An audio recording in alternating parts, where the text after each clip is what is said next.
जय जय राधा रमण हरि बोल। जय जय राधा रमण हरि बोल। जय जय राधा रमण हरि बोल। जय जय राधा रमण हरि बोल।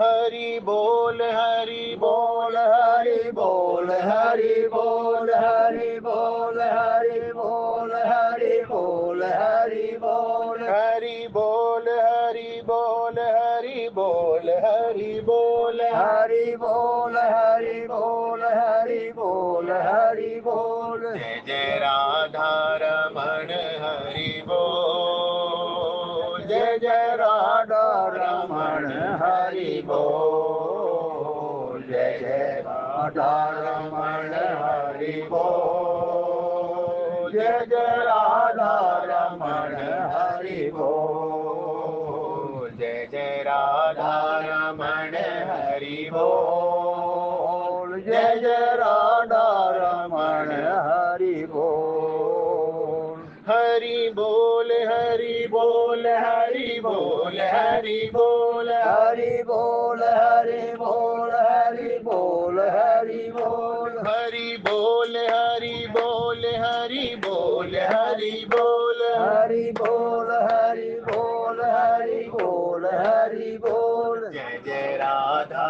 रमण हरि बोल। जय जय राधा रमण हरि बोल। जय जय राधा रमण हरि बोल। जय जय राधा रमण हरि बोल। हरि बोल हरि बोल हरि बोल। जय जय राधा रमण हरि बोल। जय जय राधा रमण हरि बोल। जय जय राधा रमण हरि बोल। बोले वृंदावन बिहारी लाल की जय हो। आदरणीय सज्जन मित्र, जैसा कि आप सबको विदित है, प्रभु के वनवास की लीला चल रही है। भगवान वन को जाना चाह रहे हैं। भगवान वन को जाना चाह रहे हैं। जैसा कि आप सबको विदित है, भगवान ने वनवास की लीला जो की, इसका कोई एक मुख्य कारण नहीं है, बहुत सारे कारण हैं। प्रभु की सब लीलाएं किसी एक कारण से नहीं होती हैं, इससे अनेक कार्य एक साथ सिद्ध होते हैं। भगवान जो कुछ करते हैं ना, अनेक जीवों के अनेक तरह के भाव पोषित होते हैं उससे। ये जो वनवास की लीला है, इसे देखने के कई कारण हैं।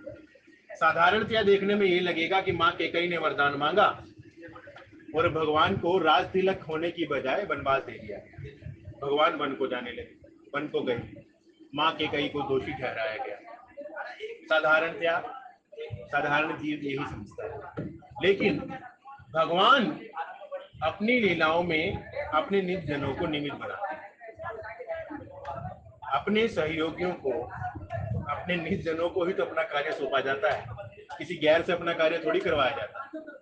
भगवान की लीला में जो जो जीव सम्मिलित हुए वो सब भगवान के ही हैं। श्री रामचरितमानस में जिन जिन का भी नाम आता है वो सब भगवान के हैं। रावण से लेकर कुंभकर्ण तक, हनुमान जी, जामवंत जी, सुग्रीव जी, ये सब भगवान के ही हैं और लीला में सहयोग करने के लिए आए। लीला जो भगवान करते हैं ये राम जय राम जय जय राम, श्री राम जय राम जय जय राम, श्री राम जय राम जय जय राम, श्री राम जय राम जय जय राम, श्री राम जय राम जय जय राम, श्री राम जय राम जय जय राम, श्री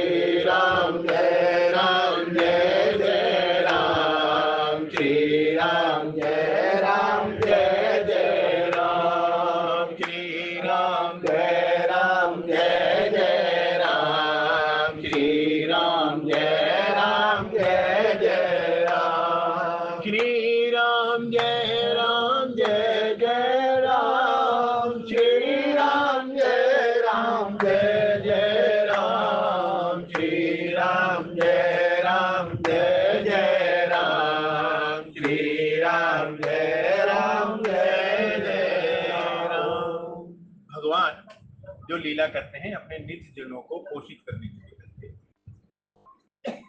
वनवास लीला जो हुई इसका मुख्य कारण मेरी दृष्टि में तो ये लगता है कि भगवान अपने निज जनों का कल्याण करने के लिए वन में गए। कौन कौन से जन? वो ऋषि मुनि, वो संत जो जन्मों से अपने शरीर को कस रहे हैं। सर्वप्रथम निषाद राजपूत, फिर केवट, भरद्वाज जी, वाल्मीकि जी, अत्रि जी, मां अनसुईया, मां शबरी, हनुमान जी, सुग्रीव जी, अंगद जी, यहां तक कि विभीषण। लंका में बैठे विभीषण की भी चिंता भगवान को है, थी और रहे। भगवान से जब श्री विभीषण जी आके मिले, भगवान की शरणागत हुए, भगवान उनसे कहते हैं ना कि सखा धर्म निभहि के ही भांति। आपने धर्म कैसे निभाया? लंका में रहते हुए आपने किस प्रकार से अपने धर्म को निभाया? हमारे जैसे जीव जिनको सब कुछ सगम, सब कुछ अनुकूल है, फिर भी हम भगवान का नाम नहीं ले पाते। चाहते हुए भी ना चाहते हुए भी इधर उधर मन भटक जाता है। और उधर विभीषण जी प्रतिकूल परिस्थितियों में भी भगवान का नाम लेते हैं। तभी तो हनुमान जी उनके पास गए और हनुमान जी ने कहा, लंका निश्चर निकर निवासा, यहाँ कहाँ सज्जन कर वासा। यहाँ कैसे सज्जन का वास हो सकता है भाई? ये तो प्रतिकूल स्थितियां हैं सारी। सारे राक्षस रहते हैं, सारा अभक्ष्य खाया जाता है, हर प्रकार से दुराचरण होता है। यहाँ कैसे कोई संत रह सकता है? लेकिन भगवान के दिव्य चिन्ह जब उन्होंने श्री विभीषण जी के महल के बाहर या घर के बाहर देखे, तब उन्होंने समझा कि यहाँ संत का निवास। तो भगवान अपने सब जनों की रखवाल रखते हैं। जो सच्चे मन से हृदय से भगवान का स्मरण करता है, चाहे वो कहीं भी हो, किसी भी परिस्थिति में हो, किसी भी काल में हो, किसी भी देश में हो, वो तत्काल भगवान के चरणों तक पहुंच जाता है।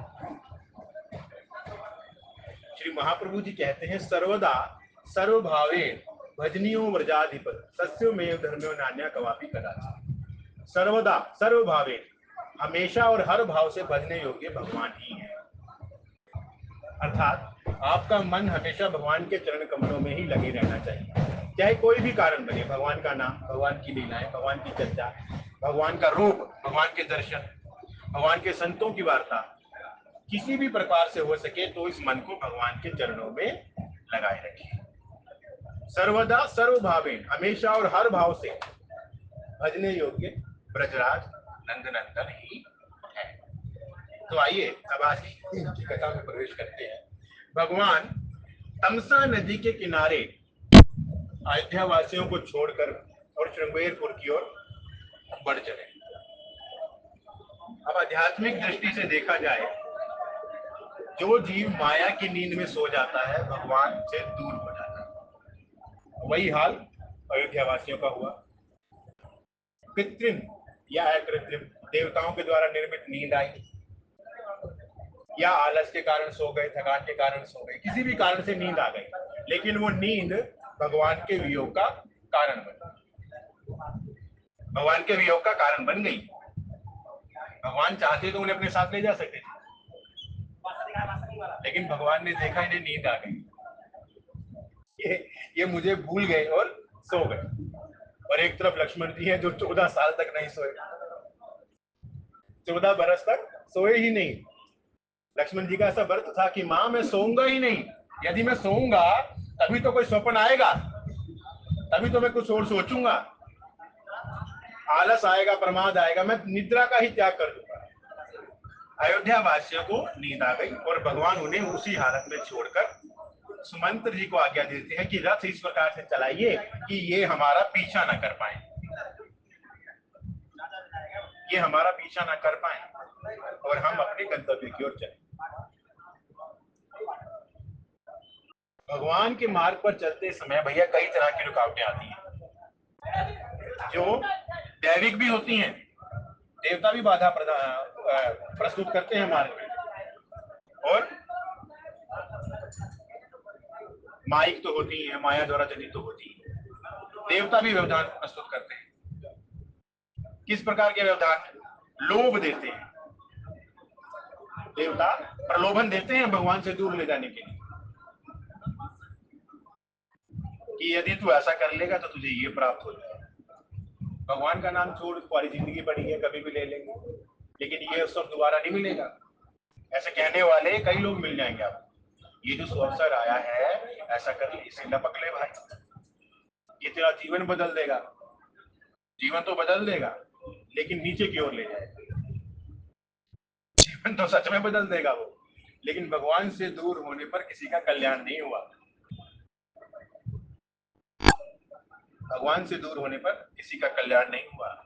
जन्म जन्म मुनि जतन कराही और अंत राम कहीं आवत नाही। और हम ये सोचते हैं कि हम सारी जिंदगी भगवान का नाम नहीं लेंगे और अंत में भगवान का नाम लेके भगवान को प्रसन्न कर लेंगे।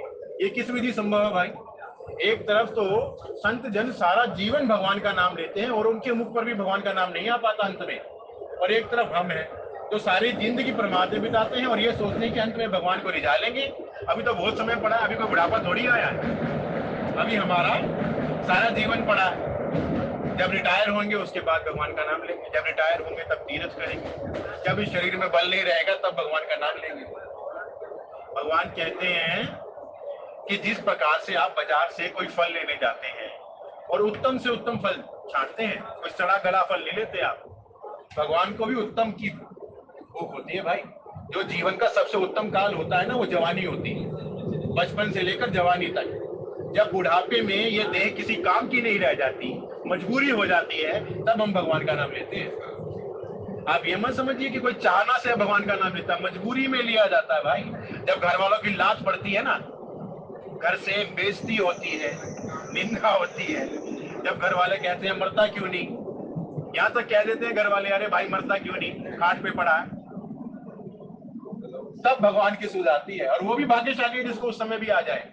नहीं तो ऐसे भी जीव हैं जो इतनी इंसल्ट सहते हुए भी भगवान का नाम नहीं ले पाते, भगवान का नाम मुख पे आता ही नहीं। क्यों? क्योंकि सारी जिंदगी तो लिया नहीं, सारी जिंदगी तो ऐशो आराम में बिताई। भगवान इतने सस्ते भी नहीं है भाई जो आप समझ रहे हो। भगवान के लिए अनमोल श्वासें देनी पड़ती हैं, और हर श्वास में हरि भजो व्यर्था श्वास ना जाने इस श्वास का आवन हुए ना। अवध वासियों को सोता हुआ छोड़कर भगवान श्रृंगेरपुर की ओर बढ़ चले। सुमंत्र जी को, श्री जानकी जी को, लखन लाल जी को लेकर बढ़ चले। सुमंत्र को भगवान आज्ञा देते हैं, सुमंत्र इस प्रकार से रथ का परिचालन कीजिए कि अवधपुर वासी हमें खोज ना पाए। इस प्रकार से रथ को चलाइए कि रथ के निशान ना बने, और निशान बने तो यह समझना है कि रथ गया कहाँ है, किस ओर गया है। और सुमंत्र जी रथ चलाने में पूर्ण निपुण थे, और उन्होंने उसी प्रकार से भगवान की आज्ञा का पालन किया। उन्होंने रथ का परिचालन इस प्रकार से किया कि अयोध्या वासियों को समझ ही नहीं। जब वे उठे तो उन्होंने भरपूर कोशिश करी भगवान को खोजने की, हर प्रकार से चारों तरफ वे गए, यहाँ तक कि अयोध्या की तरफ वापस भी गए, लेकिन भगवान नहीं मिले। क्योंकि भगवान उससे मिलते हैं भगवान जिससे मिलना चाहते हैं। भगवान किससे मिलते हैं? भगवान जिससे मिलना चाहते हैं भगवान उसे ही मिलते हैं भाई। हम साधन से भी भगवान को खरीद नहीं सकते। भगवान कृपा साध्य है, साधन साध्य नहीं है। लेकिन साधन जरूरी है, साधन की अपनी महत्ता है। साधन भगवान का प्रेम प्रकट करता है, लेकिन फिर भी भगवान को खरीदा नहीं जा सकता। भगवान प्रेम के बस ठिकाने हैं। प्रेम के प्रकट हो ही मैं जान। भगवान शंकर कहते हैं ना कि जो भगवान है वो केवल प्रेम के बस हैं, उन्हें कोई भी साधन बाध्य नहीं कर सकता अपनी ओर आने के लिए। ये नहीं कि मैं इतना करूंगा तो ऐसे मिल जाएंगे, मैं इतने व्रत करूंगा, इतने नियम करूंगा, इतने नाम करूंगा तो भगवान मिल जाएंगे। ये सब आवश्यक है, लेकिन अपनी पात्रता बनाने के लिए, भगवान तक पहुंचने के लिए नहीं। भगवान बाध्य नहीं है इसके, भगवान कृपा साध्य है। तो राम दरस हित नेम व्रत लगे करन नर नारी, मनहु को की कमल दीन विहीन तमारी। स्त्री पुरुष श्री रामचंद्र जी के दर्शन के लिए नियम और व्रत करने लगे। जब अवध वासियों ने भगवान को नहीं खोज पाए तो वापस अयोध्या आ गए। और अयोध्या आकर जब तक संयम नियम में लग गए, अर्थात जब तक भगवान से नहीं मिलो पात्रता पाने का, भगवान के साधन में लगने का प्रयास, वही अयोध्यावासी कर रहे हैं। स्त्री पुरुष श्री रामचंद्र जी के दर्शन के लिए नियम और व्रत करने लगे, ऐसे दुखी हो गए जैसे चकवा चकवी और कमल सूर्य के बिना दीन हो जाते हैं। चकवा चकवी और कमल सूर्य के बिना दीन हो जाते हैं, इस प्रकार से अवधवासियों की स्थिति हो गई।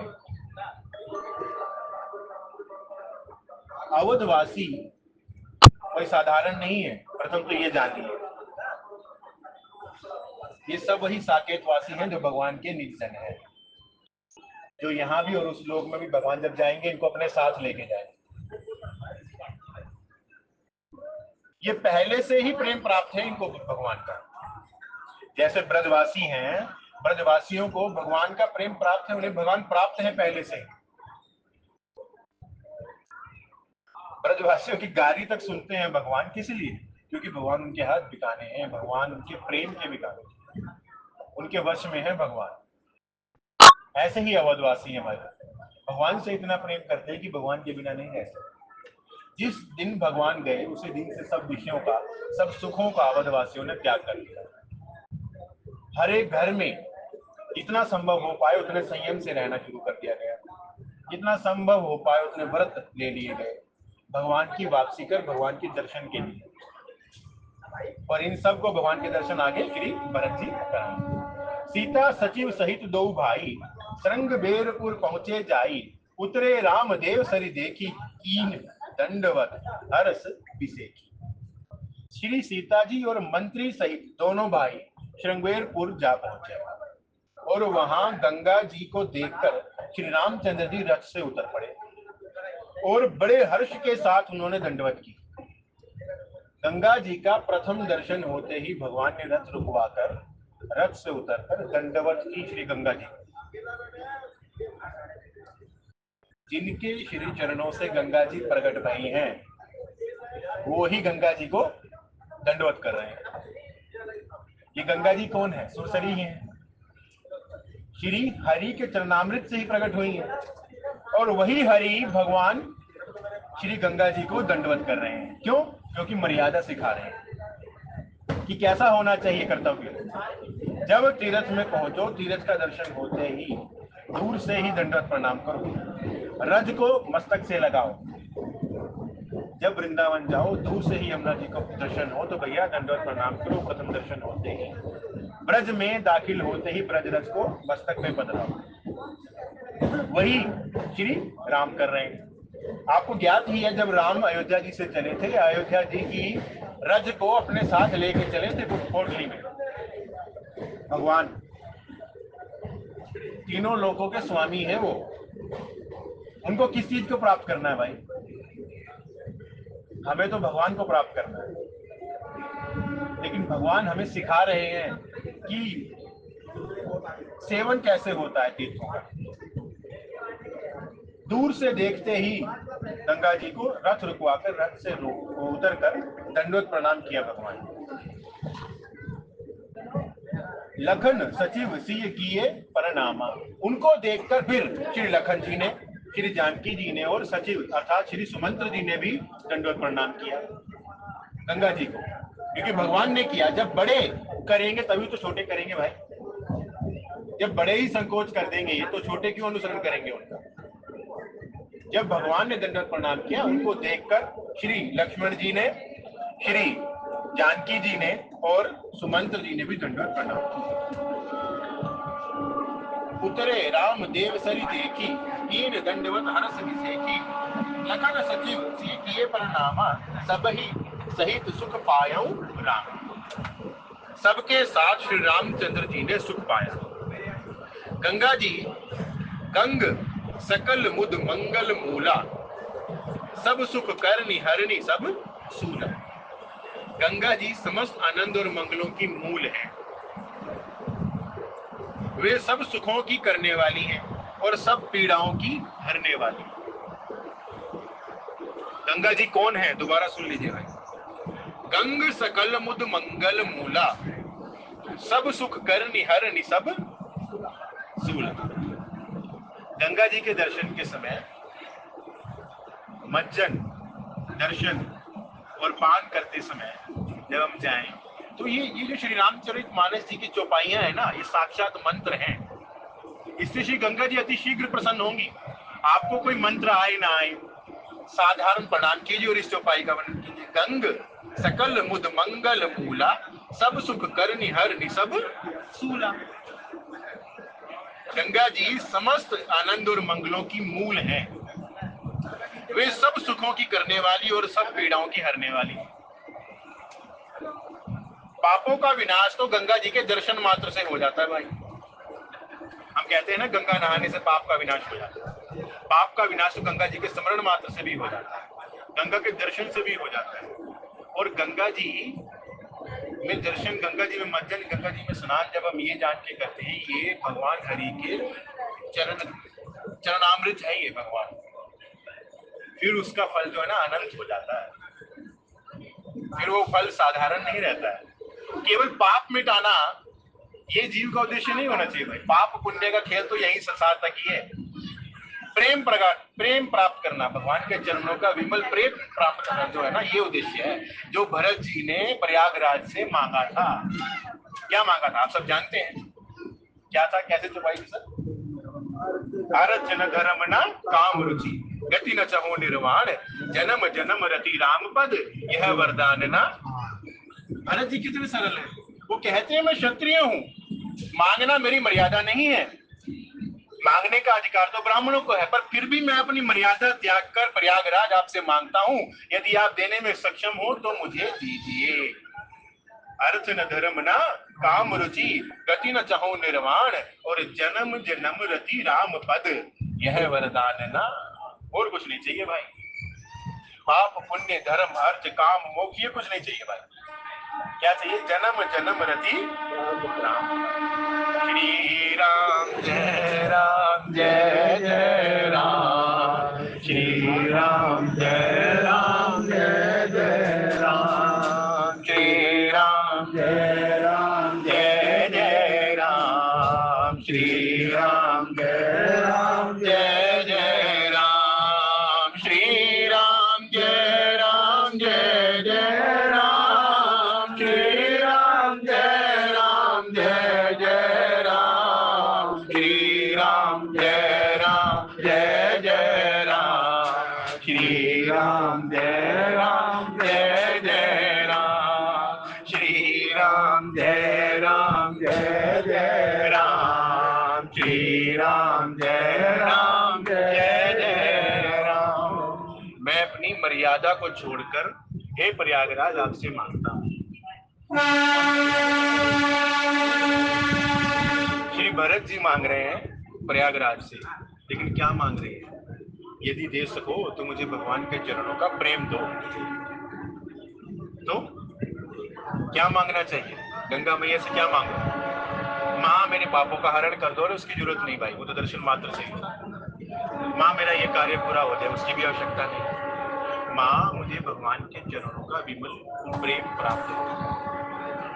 बार बार वर मांगे हो, हर्ष देव श्री रंग, पद सरोज अन पायनी, भक्ति सदा सत्संग। भगवान शंकर सिखा रहे हैं क्या मांगना है, श्री भरत जी सिखा रहे हैं क्या मांगना है। क्योंकि मांगे बिना हम रह नहीं सकते, हमारा स्वभाव है। जैसे ही हम दर्शन करेंगे मांगेंगे, मांगे बिना नहीं रह सकते। और जो नहीं मांगता ना वो बहुत बड़भागी है, उसकी स्थिति फिर मैं बहुत ऊंची मानता हूं। जो बिना मांगे भगवान के दर्शन करे और भगवान की प्रसन्नता के लिए कुछ करे। लेकिन मांगना यदि हमारे स्वभाव में है और मांगना ही है तो ऐसा कुछ मांगे कि जीव का कल्याण हो जाए, बार बार जन्म न लेना पड़े। श्री भगवान शंकर क्या कह रहे हैं? बार बार वर मांगे हो, हर्ष देव श्री रंग, पद सरोज अन पायनी, भक्ति सदा सत्संग। सदा सत्संग मांग रहे हैं, भक्ति मांग रहे हैं भगवान से। प्रभु देना है तो दीजिए अपनी विमल भक्ति और सदा सत्संग। श्री भरत जी मांग रहे हैं आपके चरणों का प्रेम। यही आपने करना है। जब भी भगवान के दर्शनों को जाएं, प्रथम तो कुछ मांगिए मत। और यदि मांगने का स्वभाव है तो यही मांगे भाई कि जन्म जन्म रति राम पद यह वरदान है ना। गंग सकल मुद मंगल मूला सब सुख कर निहर निसब सूला। गंगा जी समस्त आनंद और मंगलों की मूल है। वे सब सुखों की करने वाली है और सब पीड़ाओं की हरने वाली है। कहीं कहीं कोटिक कथा प्रसंगा राम बिलो कहीं गंग तरंगा। सचव ही अनुज ही प्रिय ही सुनाई विबुध नदी महिमा अधिक। अनेक कथा प्रसंग कहते हुए श्री राम जी ने गंगा जी की तरंगों को देखा। गंगा जी की तरंगों को देख रहे हैं भगवान, गंगा जी के किनारे बैठकर गंगा जी की चर्चा कर रहे हैं और गंगा जी की तरंगों की ओर देख रहे हैं। उन्होंने मंत्री को, छोटे भाई लक्ष्मण जी को और प्रिया श्री सीता जी को देव नदी गंगा जी की बड़ी महिमा सुनाई। जिस भी तीर्थ में जाए उसकी महिमा का गुणगान अवश्य करें। गंगा जी के किनारे बैठकर गंगा जी की महिमा भगवान सुना रहे हैं। अपने जो निज जन हो, जो अपने से छोटे हो, उनको तीर्थ की महिमा अवश्य बतानी चाहिए। जहां जाओ वहां जाने का कारण और उसकी महिमा अवश्य बताओ। भाई हम यहाँ आए हैं तो हम यहाँ क्यों आए, यहाँ का क्या महत्व में है, यहाँ कौन कौन भगवान के भक्त हुए हैं और उन्होंने कैसी कैसी लीलाएं भगवान के संग की है, भगवान ने प्रकट होकर उन्हें क्या दिया है। भगवत वार्ता तीर्थ में परम अनिवार्य होती है। तीर्थ में जाकर व्यर्थ का प्रलाप मत करें, इधर उधर की निंदा ना करें, चोली ना करें। केवल भगवान के नाम में और भगवान की लीलाओं में, भगवान की कथा वार्ता में ही मन को लगाएं। मज्जुन कीन पंथ श्रम गया सुचि जल पियत मुदित मन भय। सुमिरत जाहि मिटई श्रम भारू तेहि श्रम यह लौकिक व्यवहार। इसके बाद सबने स्नान किया जिससे मार्ग का सारा श्रम दूर हो गया और पवित्र जल पीते ही मन प्रसन्न हो गया। यही होता है, श्री गंगा जी में स्नान करने से सारी थकावट दूर हो गई और गंगा जल पान करने से पवित्रता, भीतर की भी और बाहर की भी, दोनों की पवित्रता प्राप्त होती है। स्वच्छता और पवित्रता में अंतर होता है भाई। पवित्रता प्राप्त हुई भीतर, मन शांत हो गया, भगवान के चरणों में लगने योग्य हो गया। जब मन स्वयं ही भगवान के चरणों की ओर अग्रसर होने लगे, यह कब होता है? ये तो प्रथम तो तीर्थ में या किसी संत के सानिध्य हम जाएं, किसी संत के निकट हम जाएं, भगवान सरलता से, भगवान की मन जो है ना सरलता से उन भगवान के चरणों की ओर लगता है। वहां प्रयत्न नहीं करना पड़ता, वहां प्रयास नहीं करना पड़ता, मन को खींच खींच के बार बार नहीं लाना पड़ता भगवान के चरणों में लगाने के लिए। ये संत महिमा है, ये तीर्थ की महिमा है, ये उस स्थान की महिमा है जब आपके मन को प्रयत्न न करना पड़े, प्रयास ना करना पड़े या कम से कम करना पड़े, मन स्वतः ही भगवान की ओर लगे। पवित्र जल पीते ही सबका मन प्रसन्न हो, जिनके स्मरण मात्र से बार बार जन्मने और मरने का महान श्रम मिट जाता है। सुमिरत जाहि मिटहि श्रम भारू तेहि श्रम यह लौकिक व्यवहार। जिनके स्मरण मात्र से बार बार जन्मने और मरने का महान श्रम मिट जाता है, उनको श्रम होना यह केवल लौकिक व्यवहार अर्थात नर लीला है। सचेत कर रहे हैं यहाँ श्री तुलसी बाबा कि भैया किसी बहम में मत रहना, ये भगवान है, इन्हें श्रम नहीं होता, ये लीला कर रहे हैं, नर लीला कर रहे हैं। श्री गंगा जी के किनारे आकर जो ये सब कर रहे हैं ना कि हाँ हमारा श्रम सब चला गया, मन पवित्र हो गया, इन्हीं के चरणों से तो प्रकट हुई है गंगा जी। ब्रह्मा जी ने इन्हीं के चरणों का प्रक्षालन तो किया था, वही तो श्री गंगा जी हैं। भगवान पान करके दिखा रहे हैं, भगवान जी के दिखा रहे हैं कैसे दिया जाता है, मर्यादा का कैसे पालन किया जाता है, तीर्थों का कैसे पान किया जाता है। इनके स्मरण मात्र से अर्थात भगवान के नाम से जीव भव सागर पार हो जाता है, उसे अधिक प्रयास नहीं करना पड़ता, उसे जीने और मरने का जिसका महान श्रम मिट जाता है, उनको श्रम होना यह केवल एक लौकिक व्यवहार मात्र है। बाबा तुलसी कह रहे हैं कि ये भगवान है, किसी संशय में मत पड़ जाना। शुद्ध सच्चिदानंद में कंद भानुकुल केतु, चरित करत नर अनुहरत संसृत सागर सेतु। शुद्ध प्रकृति जन्य त्रिगुणों से रहित मायातीत दिव्य मंगल विग्रह, सच्चिदानंद कंद स्वरूप सूर्य कुल के ध्वजा रूप भगवान श्री रामचंद्र जी मनुष्यों के सदृश ऐसे चरित्र करते हैं। भगवान ये चरित्र करके दिखा रहे हैं कि मनुष्यों को कैसे जीना चाहिए, कैसे चलना चाहिए, कैसे पाना चाहिए, कैसे रिश्ते निभाने चाहिए, सत्य के मार्ग पर कैसे चलना चाहिए और वचन को कैसे निभाना चाहिए, शरणागत की कैसे रक्षा करनी चाहिए। शरणागत की रक्षा तो केवल भगवान ही कर सकते हैं, वो साधारण जीव के बस की बात तो है नहीं भाई। क्योंकि शरण किसकी सफल होती है? हमारी शरण जब सफल होती है जब केवल भगवान की शरण में जाते हैं। संसार में यदि हम किसी की शरण में जाएंगे ना तो अपूर्ण शरणागति है वो। पूर्ण शरणागति कब है? जब गुरुदेव और भगवान की शरण में हम जाते हैं, क्योंकि वही है जो इस शरण्य को हर भांति निर्भय रख सकते हैं, निर्भय कर सकते हैं।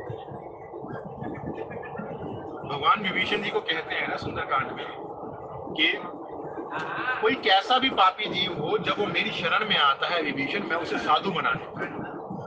करम देहि साधु समाना, मैं उसे साधु के समान कर देता हूं जब वो मेरी शरण में आता है। अब सोचिए, किसी जीव ने जन्म भर पाप किए हो और उसका भाग्य उदित हो जाए और भगवान की शरण में जाए, भगवान कहते हैं मैं उसे साधु के समान कर दूंगा। लेकिन आपकी शरणागति सच्ची होनी चाहिए, उसमें कोई ऐसा संशय नहीं होना चाहिए, अविश्वास नहीं होना चाहिए। भगवान शुद्ध सच्चिदानंद में कंद भानुकुल केतु, सच्चिदानंद भगवान है, भानुकुल के केतु है, सूर्य कुल की ध्वजा है, सूर्य कुल भूषण है। सूर्य कुल के ध्वजा रूप भगवान श्री रामचंद्र जी मनुष्यों के सदृश अर्थात साधारण मानवों की तरह लीला कर रहे हैं। बार बार सजग करते हैं श्री तुलसी बाबा और भगवान शंकर कि इन्हें साधारण मत मानना, ये मानव नहीं है, संशयों में मत रहना। चरित करत नर अनुहरत संस्कृति सागर सेतु, जो संसार रूपी समुद्र के पार उतरने के लिए पुल के समान है, जिनका नाम केवल संसार रूप भव सागर को पार करने में सामर्थ्य है, वो भगवान हमें ये सब करके दिखा रहे हैं कि मनुष्य को किस प्रकार से रहना चाहिए। यह सुधी गुह निषाद जब पाई, मुदित लिए प्रिय बंधु बुलाई, लिए फल मूल भेंट हरि भारा, मेलन चलऊ ही हर्ष। अब प्रथम श्री निषाद राज गुह को जब ये सूचना प्राप्त हुई कि भगवान आए हैं, भगवान ने निषाद राज गुह को मित्र माना है कि तुम मेरे मित्र हो। जब निषाद राज गुह ने यह खबर पाई तब आनंदित होकर उन्होंने अपने प्रियजनों और भाई बंधुओं को बुला लिया और भेंट देने के लिए फल मूल कंद लेकर उन्होंने भारों में भरकर उन्हें मिलने के लिए चल पड़े और उनके हृदय में हर्ष का पार नहीं है। भक्त और भगवान का मिलन हो रहा है। श्री निषाद राज भगवान के दर्शनों को जा रहे हैं और सौभाग्य देखिए, अब वो अयोध्या में नहीं गए, अयोध्याधिपति भगवान वहां आए। किसी जीव के खुशी की कोई सीमा रह सकती है जब भगवान चलकर आपके घर तक आए? अपने बड़ भाग्य मानिए जब आपके गुरुदेव, कोई संत या भगवान का कोई निजन स्वयं चलकर आपके दर तक आ जाए। तो स्वयं भगवान आए तो उसके बाद तो कहना ही क्या। श्री हनुमान जी जब पहुंचे विभीषण के यहाँ, तब विभीषण जी और हनुमान जी का मिलन कैसा था कि तुम हरिदासन में कोई मोरे हृदय प्रीति अति होई, कि तुम राम दीन अनुरागी आयहु मोहि करन बड़भागी। क्या आप हरिदासों में से कोई हैं? क्या आप भगवान के कोई भक्त हैं? मेरे हृदय में प्रीति हो रही है। विभीषण जी क्या कह रहे हैं प्रथम दर्शन हुआ है हनुमान जी का। दर्शन मात्र से मन प्रफुल्लित हो गया, मन में आनंद आ गया। और क्या कह रहे हैं कि तुम हरिदासन में कोई, क्या आप भगवान के भक्तों में से कोई है, या कि तुम राम दीन अनुरागी, क्या भगवान, या मुझ पर कृपा करने के लिए आप स्वयं भगवान राम ही आ गए हैं। कैसा उत्साह, कैसा प्रेम होना चाहिए भगवान के भक्तों के दर्शन का। क्या आप भगवान के भक्त हैं या स्वयं भगवान हैं? मेरे मन में प्रीति हो रही है, मोरे मन प्रीति अति, ऐसी सुंदर प्रीति, ऐसा प्रेम जागृत हो रहा है आपके दर्शन करके कि मन प्रफुल्लित हो गया है, मन आनंदित हो गया है। और वही हाल यहाँ श्री निषाद राज गुरु का है। जब उन्होंने सुना भगवान आ रहे हैं और वो भी मेरे यहाँ स्वयं चलकर, तरह तरह की सामग्री जो कुछ उनको वहां उपस्थित थी, कंद मूल फल, उसको सजाया, थालों में अनेक प्रकार से सुसज्जित किया गया और भगवान की ओर लेकर चले। उनके हृदय में हर्ष का पार नहीं है। करी दंडवत भेंट धरी आगे, प्रभु ही बिलोकत अति अनुरागे, सहज स्नेह विबस रघुराई, ऊंची कुशल निकट बैठ आए। दंडवत करके भेंट सामने रखकर वह अत्यंत प्रेम से प्रभु को देखने लगा। निषाद राज गुरु ने भगवान के प्रथम दर्शन होते ही दंडवत करी,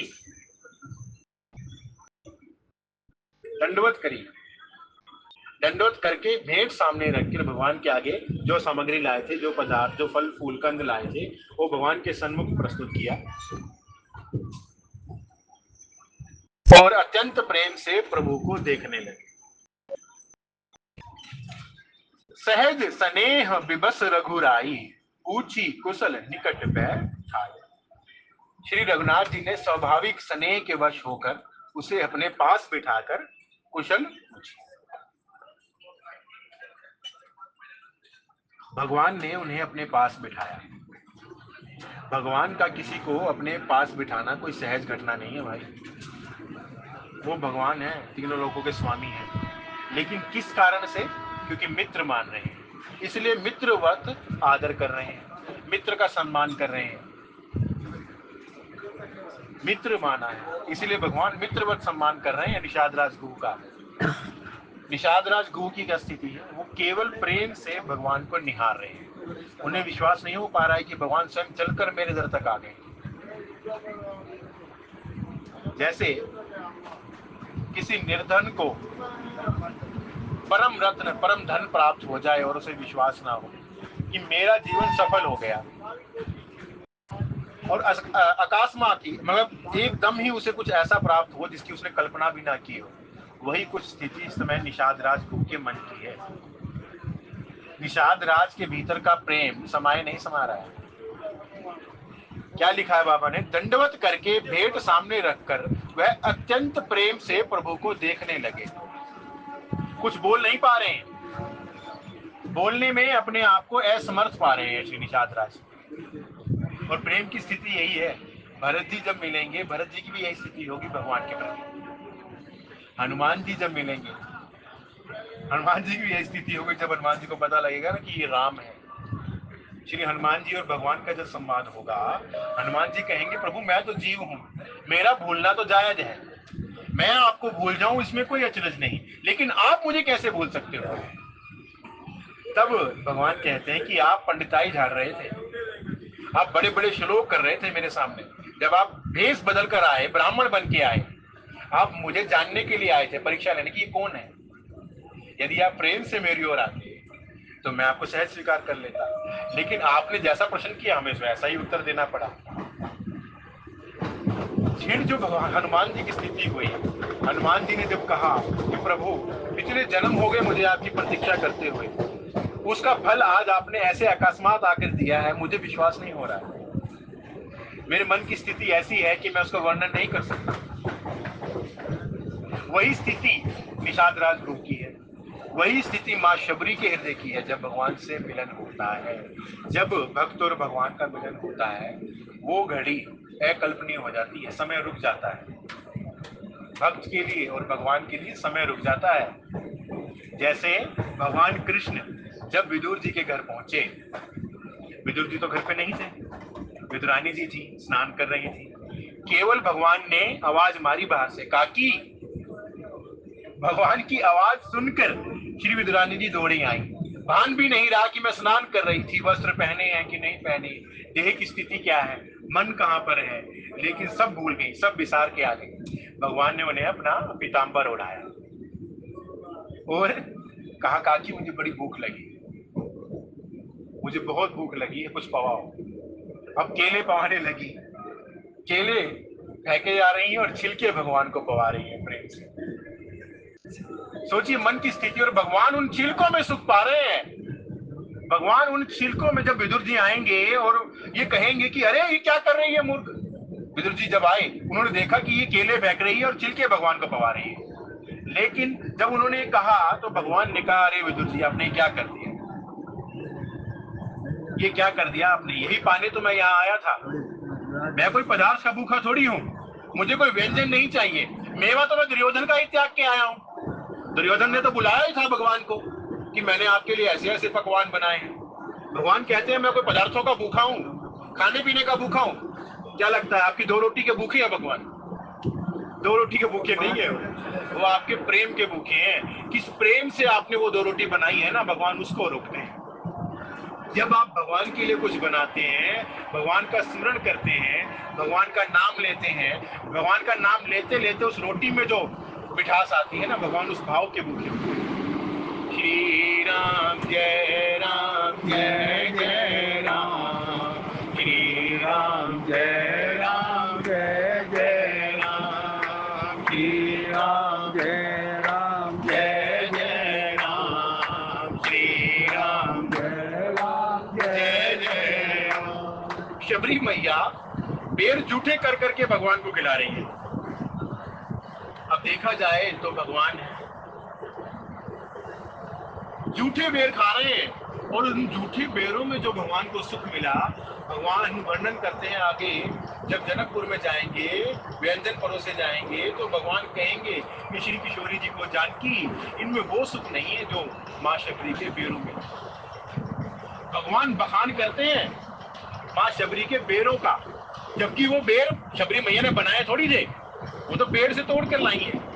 लेकिन जो भाव है उसके पीछे लाने का, जो नित्य वो ये क्रिया करती है, नित्य वो बेर तोड़ती है, भगवान की प्रतीक्षा करती है, और उस प्रतीक्षा में जो चिंतन करती है, भगवान की लीलाओं का ध्यान करती है, भगवान का नाम लेती है, उस माधुर्य का भगवान पान करने आए।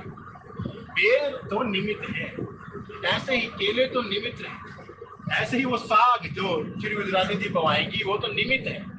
भगवान तो भाव के भूखे हैं। आप केवल भाव कीजिए, भगवान पाने के लिए दौड़े चले आते। अब भेंट लाए हैं श्री निषाद राज को, दंडवत करके भेंट सामने रखकर और अत्यंत प्रेम से भगवान को देखने लगे। कुछ बोल नहीं पा रहे, कैसी मनस्थिति है निषाद राजगुरु की। एक प्रेम भरा दिल क्या होता है, प्रेम क्या होता है भाई, पहले तो प्रेम की अवस्था को जानिए। प्रेम वाणी से प्रकट नहीं किया जा सकता, और जो प्रकट किया जा सके वो प्रेम नहीं होता। इस बात को लिख लीजिए। यदि कोई ये सोचे कि मैं प्रेम का वर्णन करूं तो ये संभव नहीं है। भगवान ब्रज गोपिकाओं को कहते हैं कि मैं हजारों लाखों जन्म लूं, देवताओं के समान भी आयु प्राप्त कर लूं, तो आपके इन किए गए, जो आपकी की गई सेवा है, इसका प्रत्युत्तर नहीं दे सकता। आपने जो प्रेम मुझे दिया है, इसका प्रत्युत्तर मैं नहीं दे सकता। जबकि वो प्रेम प्रदान करने वाले भी भगवान ही है, लेकिन फिर भी भगवान कहते हैं कि मैं प्रेम के हाथ बिकाऊं। वही प्रेम इस समय भगवान पा रहे हैं निषाद राज गुरु से। दंडवत करके भेंट सामने रखकर और अत्यंत प्रेम से वो भगवान को देखने लगे। श्री रघुनाथ जी ने स्वाभाविक स्नेह के वश होकर उन्हें अपने पास बिठाकर और कुशल पूछा। फिर भगवान ने ही शुरुआत की कि निषाद राज, हे गु, हे मित्र, आप आइए मेरे समीप बैठिए, क्योंकि उन्हें पता है ये तो कुछ बोल नहीं पाए। इनकी अंतःकरण की स्थिति ऐसी है कि मुझे ही शुरुआत करनी पड़ेगी। नाथ कुशल पद पंकज देखे, भयं भाग भाजन जन देखे, देवधर निधन धाम तुम्हारा, मैं जन नीच सहित परिवार। दैन्य, भगवान को दैन्य परम प्रिय है। जिसके पास दैन्य नहीं वो भगवान का नहीं। श्री गुसाई जी कहते हैं भगवान दैन्य के सिंहासन पर विराजमान होते हैं। जो जितना दैन्यशील व्यक्ति होता है ना, भगवान उससे उतने प्रसन्न होते हैं। और यहाँ दैन्य की बात हो रही है, दिखावे की बात नहीं हो रही। दिखावे और दैन्य में बहुत फर्क होता है भाई। दिखावे में और दैन्य में बहुत फर्क होता है। दैन्य केवल गुरु कृपा से प्राप्त होता है। दैन्य को खरीदे जाने वाली वस्तु नहीं है। नाथ कुशल पद पंकज देखे, भयं भाग भाजन जन लेखे। देव धर निधन धाम तुम्हारा, मैं जन नीच सहित परिवारा। सहज पाप प्रिय तामस देहा, तथा उलूक हितम पर नेहा। विभीषण जी भी ऐसा ही दैन्य प्रदर्शित करते हैं, ऐसा ही भाव कहते हैं, प्रभु मैं तो राक्षस हूँ, मैं रावण का भाई हूँ। कौन रावण? जो आपकी भार्या का हरण करके ले गया है। मैं हर प्रकार से त्याज्य हूँ, मैं किसी प्रकार से आपके सम्मुख आने योग्य नहीं हूँ। तो यही तो कहते हैं भगवान से, तभी तो भगवान प्रसन्न होते हैं। भगवान कहते हैं हाँ ठीक है, आप जैसे भी हैं मेरे हैं। और वही बात यहाँ विषादराज कर रहे हैं, उसी तरह की। नाथ कुशल पद पंकज देखे, अब मैं कुशल हो गया प्रभु, कैसे? आपके चरण कमलों का दर्शन करके। अब तक जीवन में व्यथा थी। विभीषण कहते हैं। निषाद राज ने उत्तर दिया, हे नाथ, आपके चरण कमल के दर्शन से ही कुशल है। आज मैं भाग्यवान पुरुषों की गिनती में आ गया हूँ। आज मेरे भाग्य का उदय हो गया है। क्यों? क्योंकि आप स्वयं में चलकर मेरे दर पर आए हैं। आप मुझे बड़भागी बनाने आए हैं।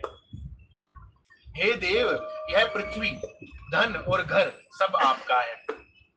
आते ही अपना सर्वस्व निषाद राज ने भगवान के चरणों में अर्पित कर दिया। प्रथम बात में कह रहे हैं, यह पृथ्वी, धन और घर सब आपका है। देव धर निधन धाम तुम्हारा, मैं जन नीच सहित परिवारा। मैं तो परिवार सहित आपका नीच सेवक हूँ। हे प्रभु, मैं तो हर भांति केवल आपका सेवक हूँ। आप स्वामी हैं और मैं सेवक। आपने जो मित्रता का ये नाता मुझ संग बनाया है, ये तो मुझे बड़भागी बनाने के लिए बनाया है प्रभु। मित्र बनाने योग्य त्रिलोकी में कोई है ही नहीं भगवान के योग्य। मित्रता बराबर वालों में होती है और भगवान के बराबर कोई नहीं है। भगवान ने जिसे जिसे मित्र बनाया है, बड़भागी किया है। श्री सुग्रीव जी को मित्र बनाया तो बड़भागी किया, श्री विष्णु जी को मित्र बनाया, उनका भाग्य उदय किया। भगवान इतने करुणा और नाले हैं कि वो जीव का भाग्य बढ़ाते हैं, उन्हें मान देते हैं और कभी भी खुद मान नहीं लेते। अमानी रहते हैं भगवान। इतना बड़ा कार्य करके आए, श्री वशिष्ठ जी को क्या कहते हैं? मेरे इन मित्रों की कृपा से ही रावण का हनन हुआ है प्रभु। यही है जिनके कारण से मैं रावण पर विजय प्राप्त कर पाया हूं। ये वानर, इनकी कृपा से ही मैं रावण को मार पाया हूं। सदैव अमानी रहते हुए दूसरों को मान देते हैं भगवान। देवधर निधन धाम तुम्हारा, मैं जन नीच सहित परिवारा। कृपा करिए पुरधारिय पाऊं, थापिए जन सब लोग सिहाऊं। अब कृपा करके श्रृंगेरपुर में पधारिए। श्री निषाद राज जी कह रहे हैं भगवान से कि अब अपने चरण कमलों को मेरी पुरी की ओर ले चलिए और मुझे कृतार्थ कीजिए और इस दास की प्रतिष्ठा बढ़ाइए। कहूं सत्य सब सखा सुजाना, मोहि दीन पितु आयुष आना।